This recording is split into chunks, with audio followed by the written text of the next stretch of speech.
Welcome into the Bubba Rose Show. We really appreciate you tuning in, whether it's via our Facebook page, YouTube channel, or one of our many audio-only platforms, including but not limited to Spotify, Google Podcasts, and Anchor.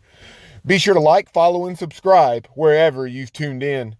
On today's program, our guest is one of just 85 individuals to ever win a Heisman Trophy. More impressively, he is one of just two Heisman winners to have been drafted in the first round of another sport. Back in 1993, in the first half of 1994, over the course of about 7 months, he won the Heisman, a national championship, and was drafted in the first round of the NBA draft with the 26th overall pick. And I am, of course, talking about Florida State legend Charlie Ward. Charlie Ward was the lone Heisman winner to accomplish that feat until Oklahoma's Kyler Murray, who won the Heisman in 2018, was selected 9th overall in the MLB draft by the Oakland A's. And of course, Murray was also taken 1st overall in the NFL draft by the Arizona Cardinals. Ward he didn't even play baseball at Florida State, but was chosen twice in the MLB drafts.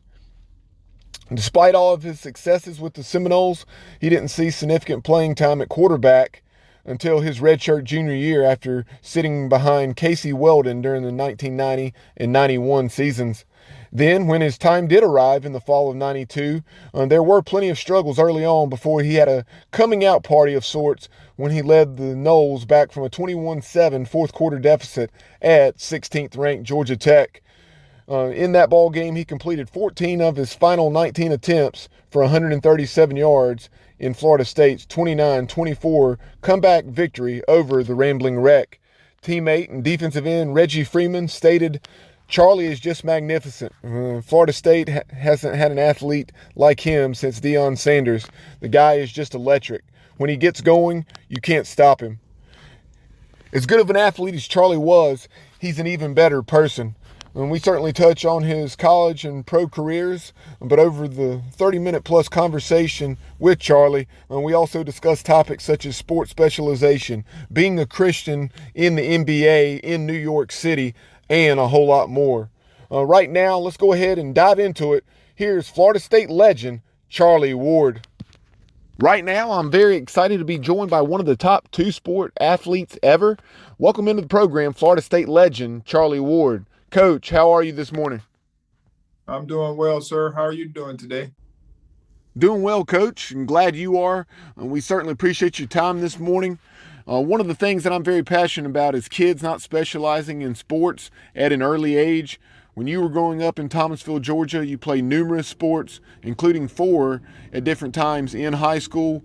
From the perspective of a former athlete who was so successful, and now the perspective of a coach, what are your thoughts on specialization? Um, well, I I have a book out called The Athlete, and so one of the things that I always wanted to be was an athlete, and so playing multiple sports was something I enjoyed doing. And God had blessed me with great hand-eye coordination, and and so that was something that came easy to me. Uh, Playing another sport without having to really prepare for it, it was like it was natural. So I grew up that way. As a kid, I always played in the house, whatever it was. I created things. Had a creative imagination when it came to playing sports, and so I just enjoyed it. And that's something that it carried over, even to high school. Now, just to let you know, I didn't play 4 sports in 1 year. Um, I only played 2 in a given year. 2 of those years in my high school years, I wasn't able to play a spring sport because I had an injury my freshman and sophomore year in the spring, and so I split between track my junior year, which I wanted to run so I can get faster for football, but I also played, basketball that year as well. So then my senior year, I played baseball instead of running track. So that was where I was able to get 4 sports in high school. But that was me. I enjoyed it. Of course, back then we didn't really train a lot for it. Things have changed over the course of years. And today, you know, I'm for whatever's best for the student athlete. Because my daughter, she plays soccer and she's a musician as well. And so she plays one sport, and her other hobby or thing that she likes to do is in music. And so she doesn't have time to play multiple sports. And so that's the reason why I say, you know, whatever's best for the child. And you know, specialization. I've, you know, I'm for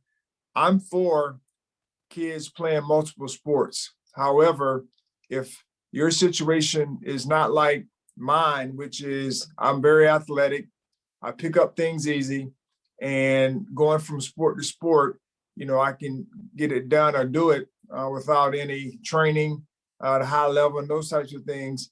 You know, but some people aren't like that. And so they need to specialize or work in one thing to get better at that thing. Now, I'm just not a big fan of doing it early because you don't really know what sport you want to be a part of or be what's your best sport. So you want to have multiple options during that time, during the developmental stages, so that you can know what you want to do later as you continue to mature. And so that I've heard different stories over the course of time. I coach basketball here, and I'm always preaching to my guys about playing multiple sports. However, they feel like the best way for them to be able to be successful in basketball, they want to stay in the gym. You know, they playing AAU basketball. And so I'm always talking to them about playing multiple sports and the benefits of it. However, kids have to make their own decision, or parents have to make their own decision, and we're going to support them however they see fit. And so I think it's beneficial for some kids to be able to play multiple sports. But I'm not the fan or not the one to say you can't do it because of X, Y, Z. Because we all have to make our decisions. But the thing is, you have to live with the results. And so if you're putting all your eggs in one basket, trying to make it to college as on a scholarship, then that is what you're doing. And there are a lot of people who spend a lot of money in specialization without, you know, the reward of getting a college scholarship. And so those are the things you have to live with. You make decisions in life, and we live with them. And I mean, we live with the results. I agree wholeheartedly with everything you're saying, for sure. That's my biggest thing during those developmental years, you know, elementary age, early middle school, you know. I believe, like you're saying, it's something you have to look at on a case by case basis. There are those individuals who may need to specialize. Maybe that's the only sport that they really care anything about. But for those younger kids, that's my biggest thing. Parents, you know, pushing them toward baseball or whatever the sport may be, and not allowing them to try other things to see if they may like that, or maybe are more talented at that, etc. Yes, I agree. But shifting gears, I'm talking about you specifically. Talk about your recruitment out of Thomas County Central High School back there in the late '80s. Coach Bowden really had it rolling in Tallahassee. Obviously, Deion Sanders had been there just prior to you. He was pretty much exiting, I think, as you were coming in. With him being a two-way guy, having done football and baseball, I know that was probably one of the big selling points with you on Florida State. So just talk about that recruitment and how that played out. Well, actually, my recruitment, one of the reasons why I chose Florida State was because of Coach Bowden. One, being a Christian man, and I grew up in a Christian household. And two, he allowed Brad Johnson to play basketball and football, and Brad was a quarterback as well. And so I wanted to do both in college. And that was one of the main factors, you know, outside of being close in Florida State, being close to Thomasville, and having the opportunity to play in front of my family and friends from Thomasville and the surrounding areas was another factor. And so when Coach Bowden told me that he would allow me to play, my mom and dad were going to hold him to his word. And I knew he allowed Brad Johnson to play basketball, and then Brad decided to just focus on football his last 2 years because he felt like that would give him an opportunity to make it to the next level. But I knew that he would allow it, and so once I'm not sure if you know, but coming out of high school, I didn't pass the ACT or the SAT to get into school, so I missed Dion by a year. So I came in the next year, 89, 90 class, because I was able to pass the SAT. And so once I got there, he gave me an opportunity to be the punter, and I won that job my true freshman year. And my second year, they redshirted me in football, and he allowed me to go out and play basketball full time in October. And so that was a great blessing because he didn't have to do it. I mean, I could have been out there to be the scout team quarterback, but he chose to give me that opportunity because I was one of many quarterbacks at that time. And so I didn't stop my growth as far as a quarterback was concerned, but it did help me as a basketball player because I was able to focus on basketball that entire year. And that was one of my better years statistically as a basketball player at Florida State. That was something I learned about you in preparation for this interview. I did not realize you had started as a punter, as a true freshman with the Seminoles, but kind of we talked about specialization and that issue. Talk about you mentioned redshirting as your second year in the program, and then also playing behind Casey Weldon, Brad Johnson. So you spent 3 years in the football program without really getting much playing time to speak of. I think you attempted something like 15 passes. So just talk about that. And then, in this world that we live in and everything, I know it's case by case, but guys are so quick to transfer. Talk about you sticking with it and then your opportunity coming as a redshirt junior. Yes, I mean, it was definitely, I'll say this, basketball gave me an outlet.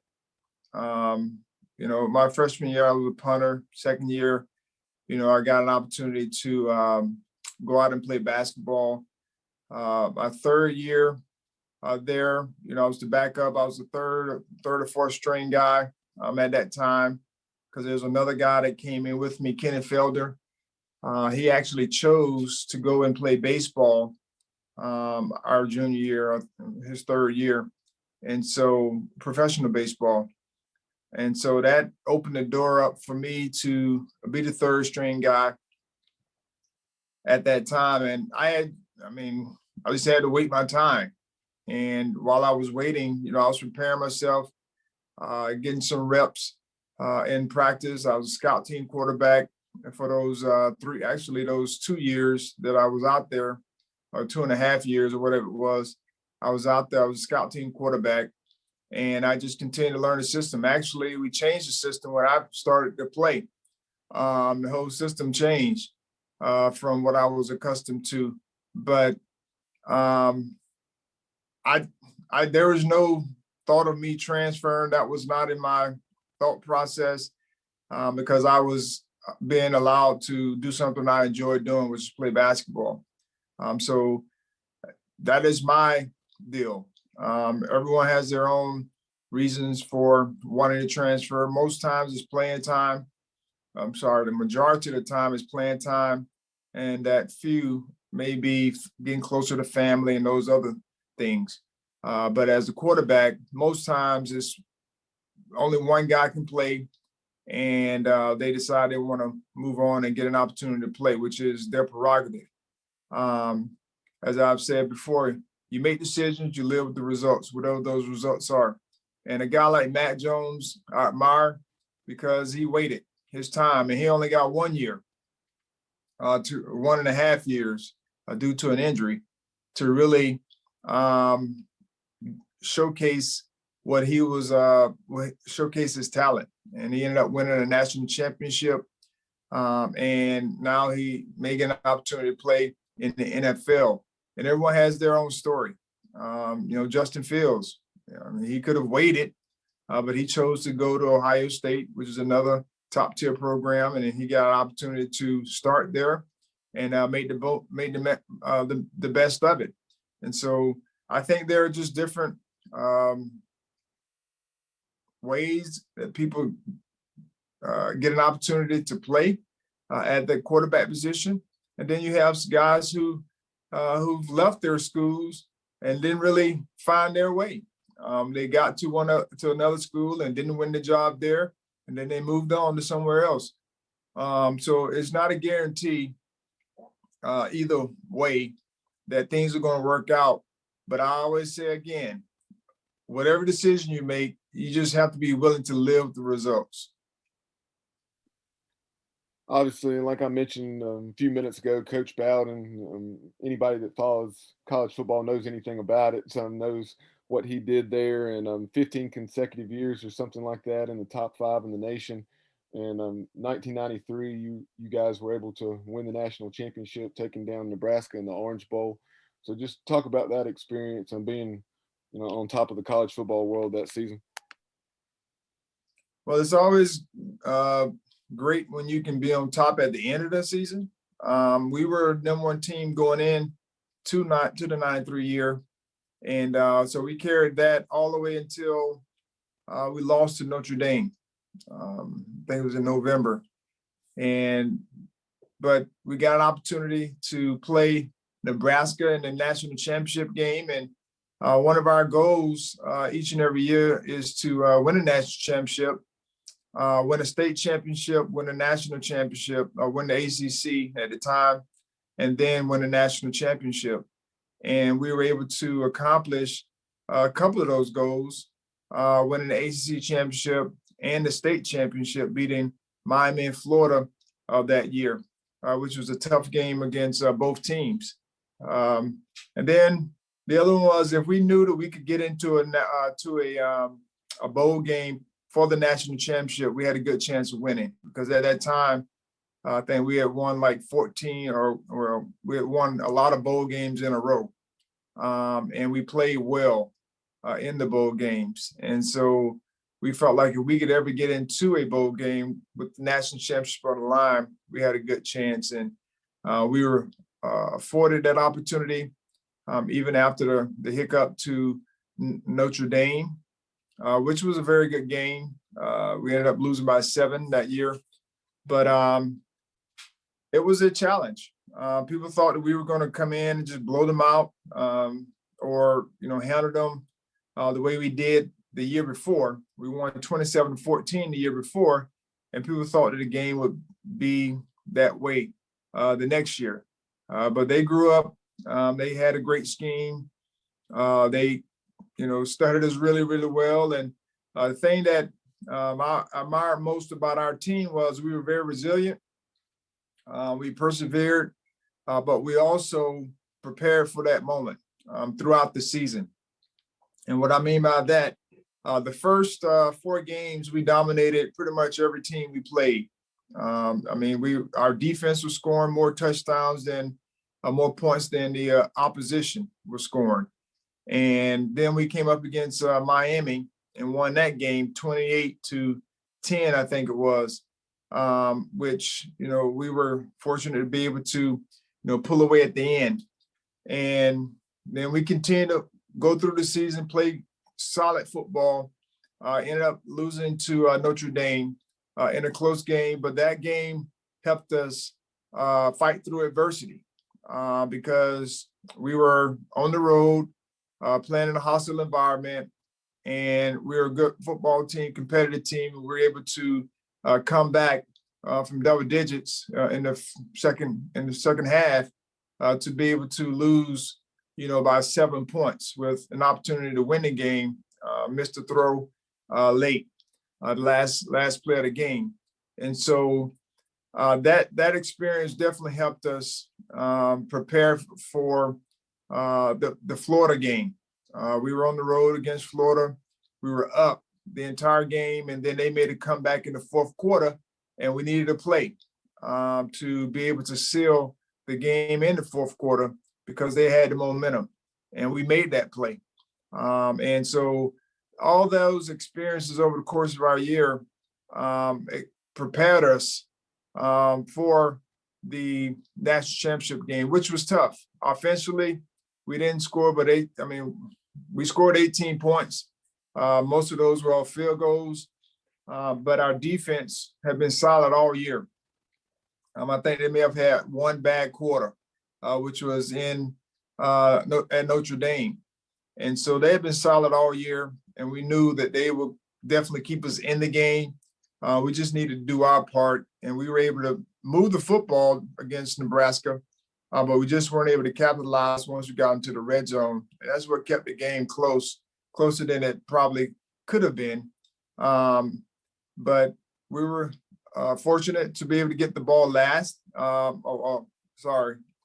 were fortunate to get the ball with a minute 16 seconds, and we put together a drive to go down and kick the game-winning field goal. They had a last-second kick that went wide left, but we were grateful for that experience, and we were grateful to be the first team to ever win a national championship in football at Florida State, because there were a lot of great teams before us. No doubt about it. And so many things have to go right, like you said, to be able to hoist that trophy at the end of the year. But being here in the heart of ACC country, I love the way you guys dominated on the football side of things. And then a lot of folks, they underestimated you from what I sensed at that time. In basketball, obviously folks around here, at least, thinking North Carolina, Duke, etc.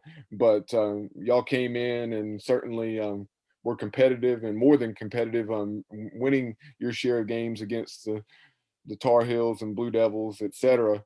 So just talk about going from one sport to another like that. And you had a 7-month stretch there at the tail end of your career. Where you won the Heisman, you won that national title, you're playing basketball for Florida State, and then a few months later, you're a first-round draft pick in the NBA. Just an unbelievable 7-month stretch. Well, when we joined the ACC in 1992, 92, I think it was, basketball, we, as you mentioned, we knew about football. People knew about football. We got that respect. But basketball, we were just coming in to be a filler in a sense. And but as people know now, we had 4 first-round draft picks on that team, along with some other guys who could play college, that played well in college. And so we had a solid team, a good coaching staff, solid team. And so we did win our share of games against the top tier teams in the ACC to at least let them know that we would be a formidable opponent, moving forward. And of course, those teams were loaded with pros as well. And it was just great competition between the two. I mean, whenever we played North Carolina or Duke at that time, but the ACC was filled with a lot of NBA players during those early 90s, during the time I was there. And so the stretch, I never thought about it, but it was a good year. Going from winning a Heisman, winning a national championship, to get an opportunity to play my senior years in both sports, graduating as well from college. That was also a great feat for me. And then, being a first round pick in the NBA. And so not many people, have that opportunity. Not many people will be able to, say that they had that type of stretch. But I'm grateful that, God allowed me to, see it all, because doing it, there was some adversity, not getting drafted, which was kind of expected, but it was something that, you put yourself in a position to be drafted, and it doesn't happen. I wouldn't say it was disappointing, but it was what it was. And life moves on, and it did move on. And so I had to make sure that I was preparing myself for whatever God had put in put in place for me. And I wanted to make sure that I was able to capture that. You talk about what God had in place for you. Obviously, you've referenced multiple times in this conversation, Charlie, as far as how important your faith is to you and your belief in God through your personal relationship with your Lord and Savior Jesus Christ. I've seen on different documentaries and so forth, AC Green with the Lakers in the '80s. That scene, obviously in Los Angeles, with all the success that organization had, you were going to New York City, and the Knicks were very successful in those years. Trying to come out of the Eastern Conference and went with the Chicago Bulls and so forth. But just talk about going into that environment in New York City, and living out your faith and being a positive role model and etc. with your teammates and other people you came into contact with. Well, I definitely had to trust God, because when I was there for the Heisman that December, one of the things, and going around the city and seeing the city and the people, and one of the things I said when I was leaving to come back to Tallahassee was that I don't think I could ever live in New York, in New York City. Well, God definitely heard it, and he thought it was funny, and he chose to put me right in New York City with a job. And so I had to learn the culture, and eventually I did. But I had great people around me to be able to help support me in that area. And playing for the Knicks was a great blessing. I wouldn't say it's something I dreamed about. I dreamed of playing in the NBA, but being able to play in New York for 9.5 years as a role player was definitely a great blessing, and God's hand was all over that, because I'd been traded numerous times during the course of my career before I got traded. I also had an opportunity to make it to the NBA Finals one year, and so I had great experiences there in New York with being able to go into the community and represent the Knicks in the community, and and then playing in the Garden. Those are places, that was a place that you always heard about. I didn't have a chance to play in the Garden. I went to watch a game while I was at the Heisman in the Garden, but that was as close as I got to being in, Madison Square Garden before, I got drafted. And so, that was a great treat to be able to play in front of the fans in New York City. Very knowledgeable of the game. They support you. And, there's some that boo you when you're not playing well. And so those are the things that you have to deal with.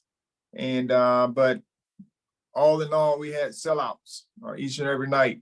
And, that just goes to show you what type of support they're going to give you in New York when you're playing well or winning, or not even winning. Some nights we didn't win, but they still came to support us. So my experience in New York was a great one.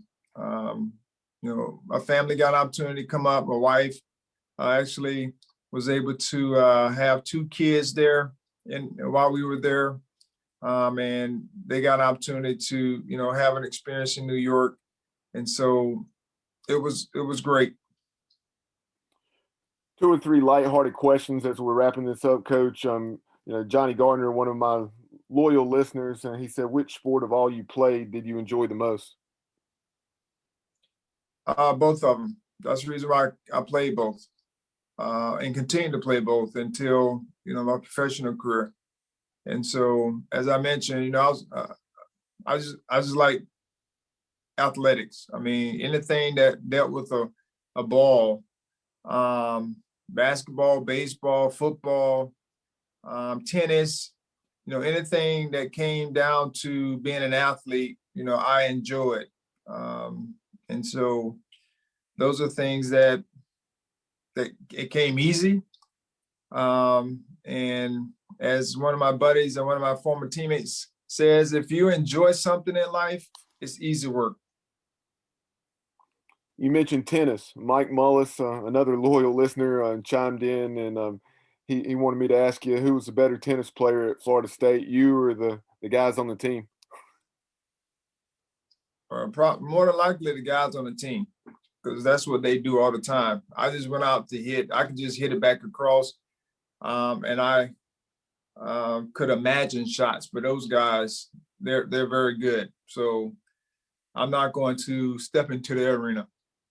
And in 1994, the Arthur Ashe celebrity event, you had the opportunity to team up with John McEnroe in doubles, and if I'm not mistaken. So obviously he's one of the colorful characters of the tennis world.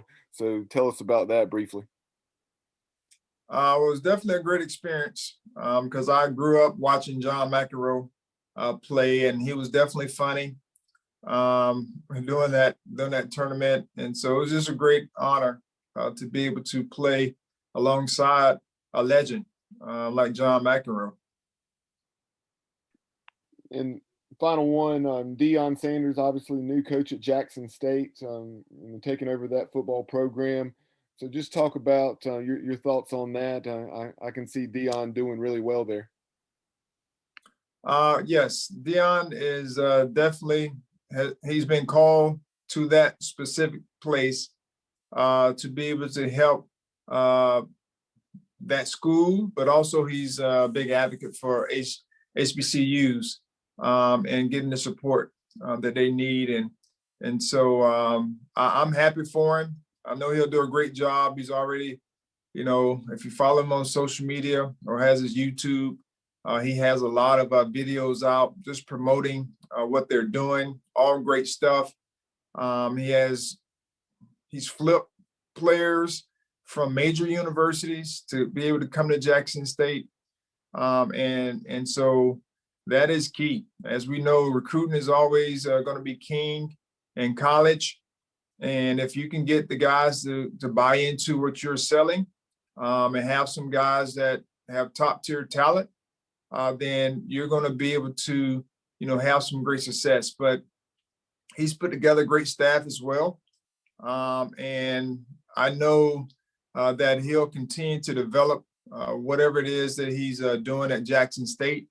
But he's really working hard, from my understanding, to elevate not just Jackson State, but all those in the HBCU so that they can start to get the same looks as the predominantly white institutions. And you brought up your family, Coach. You have a son, Caleb, who's a wide receiver now for Florida State. So just talk about his Seminole experience and the direction that program's hopefully headed under Mike Norvell. Well, actually, Caleb has chosen to take on a different role in the athletic department. He was a walk-on, and he decided he wanted to start what he wants to do long-term. So he's gotten into the video department in athletics. And so he's doing that for the football team and also softball, soccer. He's one of the video editing guys. And so he wants to do that long term. So it was a good transition for him. And so we're happy that he has that opportunity to continue to learn and develop in something that he wants to do long term. And wife and daughter and our youngest son, they're doing well. Actually, my daughter has a soccer playoff game today. So I'm rocking my FSUS soccer uh, dad shirt. But looking forward to seeing her play tonight, quarterfinals. She's a goalie, so she's been playing well. Nice. And best of luck to her. Hopefully, they will continue to do well. And I know you bring up playoff time. Best of luck to you and your high school basketball team there in the Tallahassee area as you begin that quest for a state title. All right, I appreciate it, Bubba, and thank you for allowing me to be on your show. Absolutely. Thanks so much, Coach. All right, you have a good one. That concludes this edition of the Bubba Rose Show. We appreciate you tuning in. Be sure to subscribe, rate, and review the show wherever you listen. Also, be sure to follow us on social media at Bubba Rosenbaum on Twitter, at Bubba Rose Show on Instagram. Like and follow the Bubba Rose Show on Facebook, and subscribe to our YouTube channel. Let us hear from you by emailing us at thebubbaroseshow@gmail.com. Again, that's thebubbaroseshow@gmail.com. We'll see you next time, y'all.